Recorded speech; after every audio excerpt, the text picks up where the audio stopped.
សួស្តីទាំងអស់គ្នាថ្ងៃនេះយើងមករៀនអំពីរបៀបបង្កើត wallpaper របស់យើងទៅជារូបមានលក្ខណៈចលនា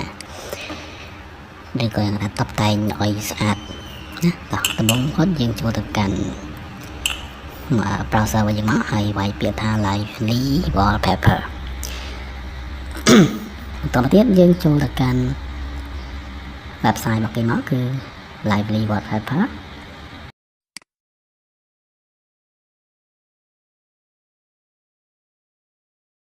ហើយពួកយើងចូលមកនឹងបានផ្ទាំងឡើងនេះឬហើយយើងចុចពាក្យថា download នេះអត់បានទេអញ្ចឹងគឺយើង scroll ទៅខាងក្រោមយកពាក្យថា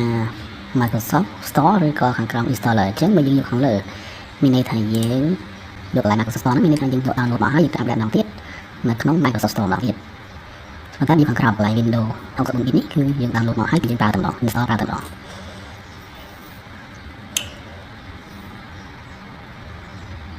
ចឹងយើង download មកហើយយើងចាំវារហូតដល់ពេលដែលវាពេញអញ្ចឹងពេលយើងបាន download ពេញរួចហើយអញ្ចឹងយើងចូលទៅកាន់ folder របស់វាចុចមកស្ដាំយកពាក្យថា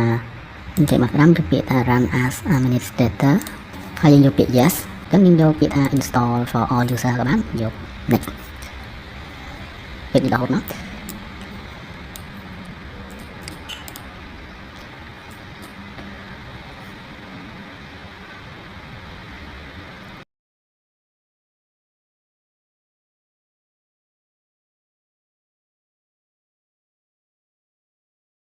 អញ្ចឹងកន្លែងនេះគឺយើងរងចាំឲ្យវាពេញម្ដងទៀតតាមទៀតចុចពាក្យថាមិនទាន់ restart ក៏បានដែរកន្លែងហ្នឹងយកពាក្យ no មកចាំ restart ដល់ពេលក្រោយហើយចុច finish ចាំ shortcut ណា shortcut វាឲ្យស្មើលើ desktop របស់យើងហើយអញ្ចឹងយើងដាក់យើងបើកមកអញ្ចឹងក្នុងកន្លែងហ្នឹងយើងអាចយកwallpaper ដែលមានស្រាប់ក្នុងហ្នឹងក៏បានឬក៏យើងចង់ដាក់ថ្មីក៏បានដែរឥឡូវយើងយក wallpaper ស្រាប់ដែលមានក្នុងហ្នឹង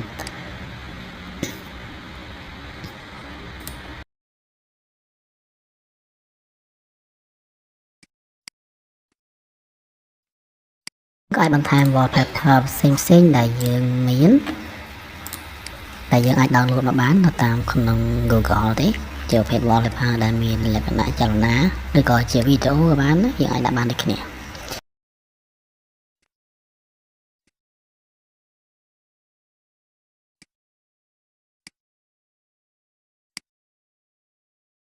អញ្ចឹងអ្នកទាំងអស់គ្នាគ្រាន់តែចុចលើ browser របស់យើងហើយវាសដូចក្នុងវីដេអូហ្នឹងអញ្ចឹងហើយយើងចូលទៅកាន់ website ណាមួយដែលគេមាននៅប្រភេទ wallpaper ហ្នឹងអញ្ចឹងយើង scroll ចុះក្រោមមករក wallpaper ណាដែលយើងត្រូវការ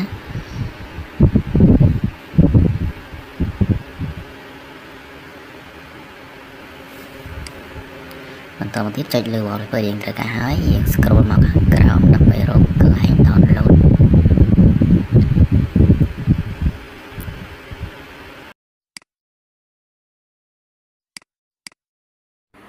បន្ទាប់មកធ្វើតាមការណែនាំដូចនៅក្នុងវីដេអូអញ្ចឹងយើង